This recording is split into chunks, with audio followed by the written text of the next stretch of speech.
Hello and welcome to The Big Picture. The execution of the 1993 Mumbai blast convict Yaqub Memon, after some dramatic late night and early morning developments this morning, has brought back into focus the debate on death penalty. While discussing the merits or demerits of the Yaqub Memon case now may be futile, the issue of whether death penalty should continue or not is a live issue. Awarding of death penalty in India is pretty common. According to the National Crime Records Bureau, between 2004 and 2013, 1,303 verdicts awarded death penalty to convicts. However, only 4 have been executed, including Yaqub Memon this morning from 2004. The 3 others were Dhananjoy Chatterjee, Mohammad Ajmal Amir Kasab, and Mohammad Afzal Guru. Incidentally, there are many laws in India under which there are provisions for death penalty. There are 22 legislations under which death penalty can be awarded for hundreds of offences, including a sentry sleeping in time of war at his post or even if intoxicated, under the Army Act of 1950. One of the main arguments in favour of death penalty is that it acts as a deterrent and therefore should be retained. On the other hand, opponents of it have their own set of arguments for its abolition. By the way, 36 countries actively practice capital punishment. 103 countries have completely abolished it de jure for all crimes. 6 have abolished it for ordinary crimes only, while maintaining it for special circumstances such as war crimes. And 50 have abolished it de facto. That is, they have not used it for 10 years or more under a moratorium. We will discuss today the pros and cons of death penalty and see if it has really been a deterrent in India. To discuss this, I have with me Vinay Sahasrabudhe, National Vice President of the BJP, Anup Surendranath, Director, Death Penalty Research Project at the National Law University, Delhi, Ashok Tandon, Senior Journalist, and Anil K. Agarwal, Advocate in the Supreme Court. Welcome to all of you. Anup, I would like to come to you first. You're doing it's a very interesting project from the last couple of years, I think so. So have you come to the end of the project? Are the report ready, or do you have some? What is it that you have found so far? Yeah, so we've finished interviewing all of India's death row prisoners between June 2013 and January 2015, and we've tracked. How many of them? There are 385 of them. 385 death row prisoners across the country. Yes, and the numbers might have changed since we finished interviewing them, but it's in that range. Okay. And we've tracked down each of their families, and we've tried interviewing as many of their defense lawyers as possible. So the idea was to try and see who gets the death penalty in India. What is the socio-economic profile of death row prisoners, and what is their experience in our criminal justice system, with police, with investigation, with trial, with legal aid, with the appellate procedures. What is their experience? And this was the idea with which we did the project in collaboration with the National Legal Services Authority. Yes, and we are in the process of releasing volume 1 of our report in the 2nd week or 3rd week of August. And yes, the findings are not surprising, I would say. I think this is what people always thought it would be, but we now have empirical evidence of it, that a large number of them are extremely poor. Very low levels of educational attainment. A large number of them belong to lower castes and religious minorities. And these are not very surprising results. Why are you saying it's not surprising? Because this is true of all retentionist countries where the death penalty is there, that it goes to the poorest, it goes to the most socially marginalized. They have terrible experiences with the criminal justice system. And people have always suspected this of India, except that this is the first study of its kind to go out there and get the proof for that. Okay. Yeah. Okay. Vinayji, see, in the last few days, there was this crescendo, which built into a crescendo as far as Yaqub Memon is concerned, which is why we are discussing this larger issue. But what you heard from Anup, does it surprise you? Well, yes and no, because the socio-economic, profile of these people. But this is true in case of most of the crimes. Why only people who are facing death penalty? I mean, people of other penalties as well are coming from the socially marginalized kind of sections. I would only propose that let us take the discussion at a serious level. Let us be a little more mature while discussing the things. Let us not find out some simplistic solutions to these things. No, I mean, we're not trying to find a solution, we're trying to find the What problem. I am trying to suggest here is that people who are not in favor of abolition of death penalty need not be painted as those who are anti-humanitarianism or they believe in barbaric law. Things are not like that. But when you say for example, I mean, do we believe in element of deterrence? Is that at the core of our criminal jurisprudence system? I mean, even in the management science today, they talk about reward and punishment. So if punishment is there, because the death penalty debate could be stretched too far, any kind of penalty for that matter. It has been said, and people have been quoting this, that to err is human, to forgive is divine. So if we have to go by that, let us abolish all our judicial system and everything. Because to forgive is divine. But things are not that simple. There need be no punishment at all. Sorry? There need be no punishment at all. Yeah, of course. At all. It can be stretched that far. I mean, why not? Why only people who are facing death penalty? Because to put a person behind the bars itself is barbaric. Itself is inhuman. So what are you trying to say? Are you trying to say? I am trying to say that there are arguments, significant and strong arguments on both the sides. Let us have a look into them in a very dispassionate manner. You think that Let us not rush to draw simplistic conclusions. We are not drawing simplistic. So do you think that death penalty can be a deterrent? That is the question. I believe so. You believe? Unless we find a different alternative which is superior to this. Okay. Which is better than this. Okay. Prashant Bhushan. We are now joined by Prashant Bhushan, the well-known lawyer and activist. Prashant, the main argument as far as retaining death penalty is that it's a deterrent. And my panelist here in the studio, Mr. Sasarupudde of the BJP, thinks that it is a deterrent. It has been, and many people like also agree with him.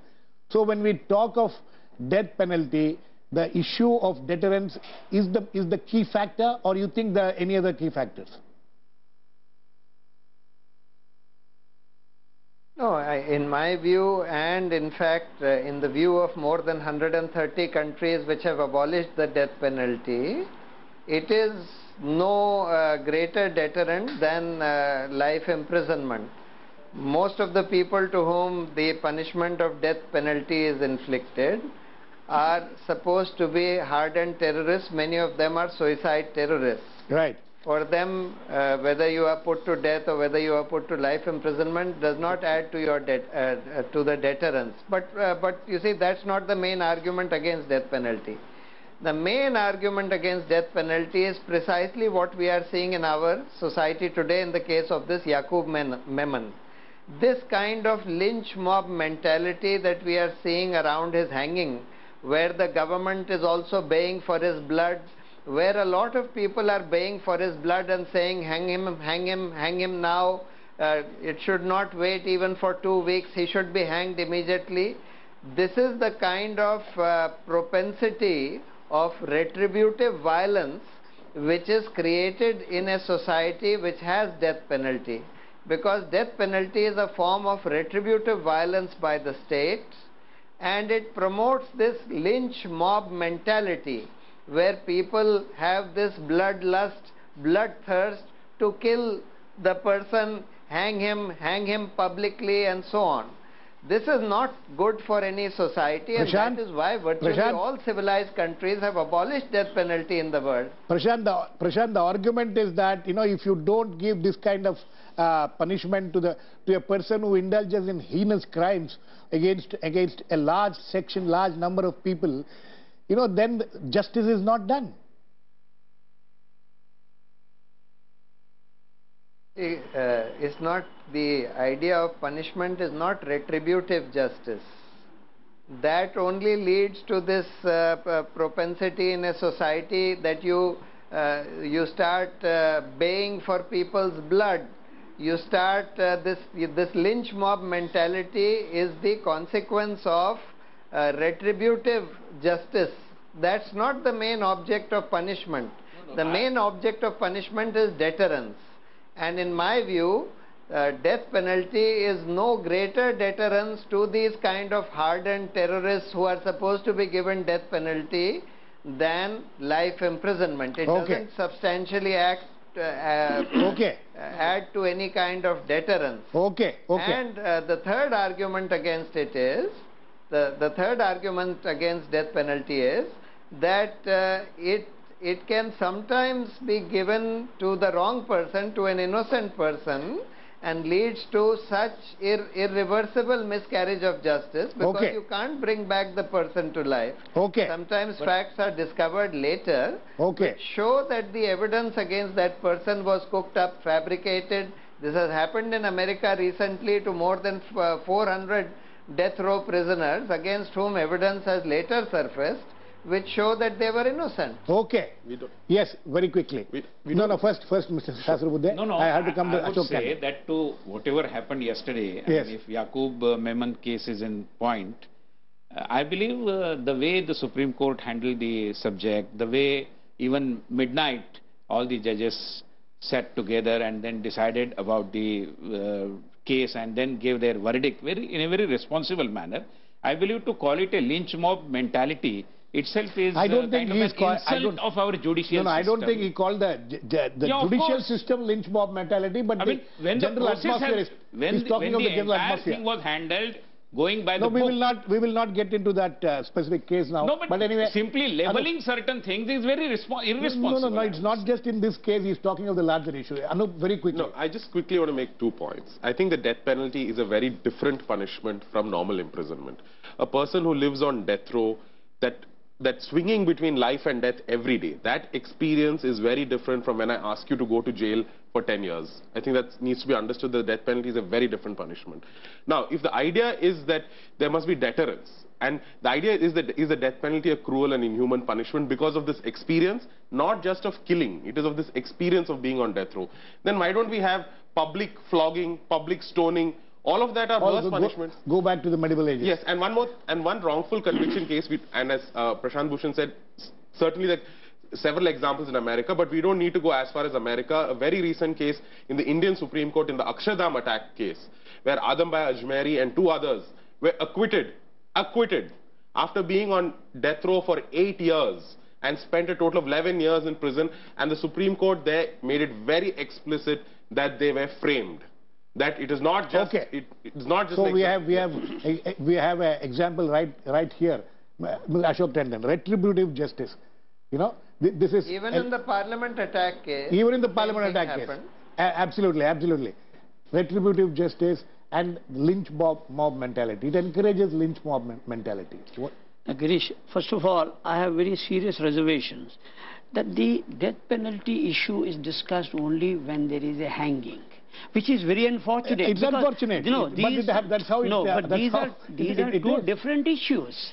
See, the death penalty merits and demerits should be discussed when there is no hanging. Why? Because when there is a hanging, the whole issue gets politicized. Absolutely. Which unfortunately happened in the last 3 previous occasions also. No, but somebody like Anup Surendranath has been carrying on let this him do it. project for the last 2 years. But people don't take note of it unless something like this happens. That is the sad part. That's the sad part of our media. Yeah, absolutely. We don't discuss this issue on its merits when there is no hanging. I agree with because what Prashant Bhushan is trying to say is, because we are discussing today this issue in view of a hanging which took place today. Now, having said that, let me come to the point. You and Prashant Bhushan both have given some statistics. You know, Mr. Prashant Bhushan, 60% of the population of the globe, which constitutes India, China, America, Indonesia, are practicing... And US. And US, of course, are practicing death penalty. So don't say that 135 countries have abolished it. 60% of the human population still practices. So is that the justification? No, it's not a justification. After all, the law enacted in these countries and also in the earlier countries which have abolished was an evolutionary process. It did not find mention in the penal code just overnight. No, see, the kind of society we had, in their wisdom, those who framed law thought it prudent to include death penalty in the statute books. Now, if you want to abolish it, it has to be a gradual process, an evolutionary process also. This is part of the evolutionary process. No, let me say that. The United Nations, in the last 4 occasions, have adopted resolutions against death penalty, but these are not binding. India has been voting against Right. abolition of death penalty. Along with US, Japan, China and all. No, why I'm saying is, so therefore let there be a healthy debate on this issue, and if the societies in their wisdom feel that the time has come to abolish it, let it be an evolutionary process. Don't Absolutely. force it. No, And don't nobody give an said it. argument. This is an evolutionary process, I think. No, This is part of the that is debate. why the United Nations have been giving time to the countries Okay. to think about it and take a decision. Similarly, in India, the debate on this issue should continue and should not stop but in the it next... should take place only when there is no hanging. When there is no hanging. Okay, fine. That's a good point there. Mr. Agarwal, one major question is this. The death penalty jurisprudence, as far as death penalty jurisprudence is concerned in India, has it been consistent? No, I would like actually- this question to be actually what we have answered by forgotten- Prashant also. But we are forgetting about is that this death penalty is not evolved out of our own democratic process. It is the thing that was given to us by the... It's a colonial... No, it's a I said colonial hangover. evolutionary process in the societies, No, not of I am any talking about particular country. that our democratic institution like parliament and other institutions which are legislative, have the legislative power, they reflect the mandate of the people. That reflection of the mandate of the people is not there. The people opinion is not reflecting in that legislation which was enacted prior to our independence. So we should have a debate on this in our legislature, and public opinion should be compelling the legislature to come to a conclusion whether to continue with it or not. Whenever there is a rape, the first slogan raised on the streets is hang the man, hang the man. What are you talking about it? You're talking about public opinion. Public opinion in India is in favor of death penalty for those who are that people who are how do you say that public opinion is against? No, public opinion Take a can vote. be people Take a vote shouting on on the the rape street. I will differ on this. 90% people Then will say hang the man. Sir, I will differ on this because... Okay, Anil Agarwal, yes, please stick to the point. Actually, what I'm saying is that the mob which is coming on the roads, raising slogans, does not reflect the opinion of the people. They are the victims. They are the victims. They reflect the victim. No, Ashok, that does not even reflect the victim. What is happening is that... Agarwal, Mr. Agarwal, my question was this. What about the jurisprudence of death penalty in India? Has it been consistent? It has been consistent, but you see, despite having provisions for death penalty, as you have said, we have hanged only 3% prior to Yaqub. So the last death 10 years. penalty was awarded in number of cases, more than 1,300 cases. So why we have not been able to punish them in the way the judicial decision was given? So why we have changed it and commuted it to the life imprisonment then? So that is also reflecting what is the requirement of the people's opinion is. So, okay. Yes, Anup. I would... No, about the jurisprudence. Yes, I would disagree with Mr. Agarwal there, that the rarest of rare doctrine has completely broken down in this country. And it's very well documented that even in the Supreme Court, there is a very exhaustive study of Supreme Court cases between 1950 to 2006, which demonstrates that the Supreme Court itself has not applied the standards in death penalty consistently. And our research shows that this is much worse. This problem is much worse when you go into the trial courts. Of every 100 death sentences that the trial courts have given in this country for the last 15 years, only 4.5% are finally upheld. And of that 100, 30% are acquitted. So there is certain cavalier manner in which this death penalty is awarded. It is not a maintainable standard. It is not a judicially maintainable standard because there are no guidelines. So much depends on the predilection of individual judges. That is why it is called a lethal lottery, and that's all it is. Prashant? I would like to add here. I'll come to you. Let me get Prashant. Prashant, as far as the death penalty jurisprudence in this country, is that the problem actually? The inconsistency? No, that is also a very serious problem. That is also a very serious problem.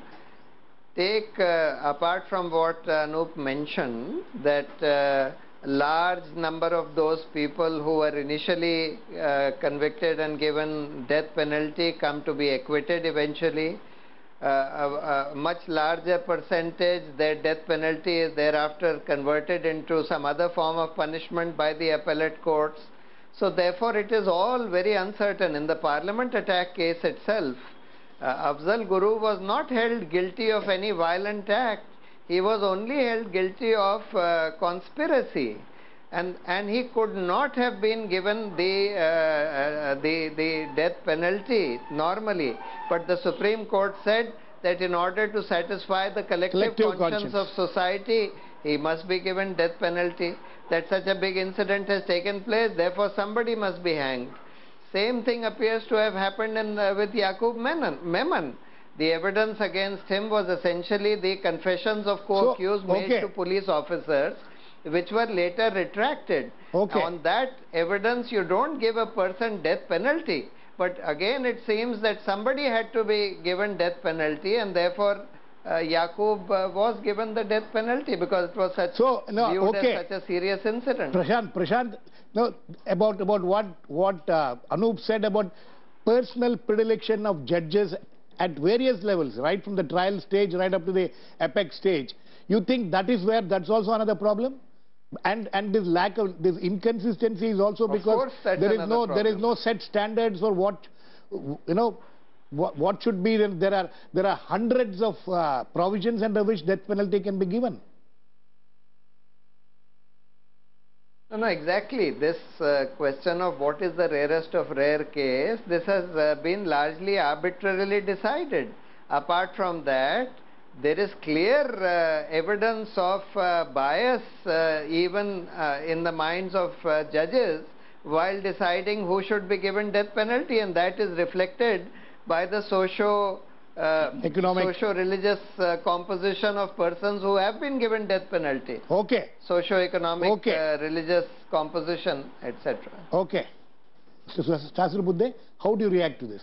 The inconsistency of the way in which it is awarded itself, isn't that a matter of concern? And that is where all these problems and controversies arise. Well, there might be. Nobody is claiming that the judicially, I mean, the way the verdicts are given is very perfect and flawless, and nobody can question it.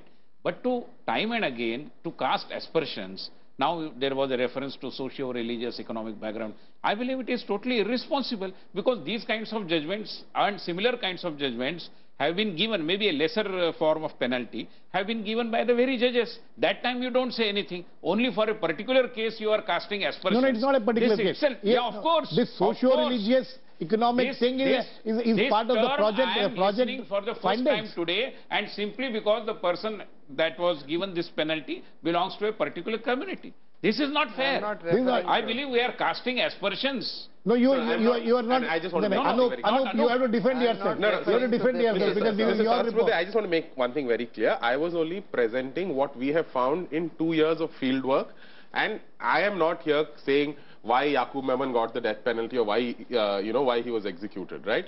I am not casting any aspersions on that. I am only presenting findings of our research as to there is a socio-economic profile which is in tune with global trends. 90% or something. Yes, Mr. Agarwal. That's fine. I am not disputing that. My submission is that there is a bias. Infirmities in our judicial system. And they are there for everywhere, even for those who have been given life imprisonment or some other punishment. Do you think that every judgment has become, was delivered in a very flawless the element manner? of bias which was talked about, Ashok Tandon, that is something which everybody talks about. You know, with the bias, the element of bias in awarding these kind of things. Do you think that doesn't exist? I don't think we should use the term bias for judiciary. I think it will be very unfair to the judiciary if you use the word unbiased or biased. See, the judiciary follows the law of the land, and the law of the land permits capital punishment. So it is for the legislator, the lawmakers, to debate on it. So I think that's why I said in the beginning, this debate should not take place when there is hanging around. And unfortunately, it wittingly or unwittingly casts a shadow on the judicial process. That's okay. But but the larger issue of, you think that time has come for us to review the entire process of whether death penalty should continue or not? It is already under review. In fact, Supreme Court has also discussing where to apply the rarest of the rare cases. Why can't we have confidence and faith in our judicial system?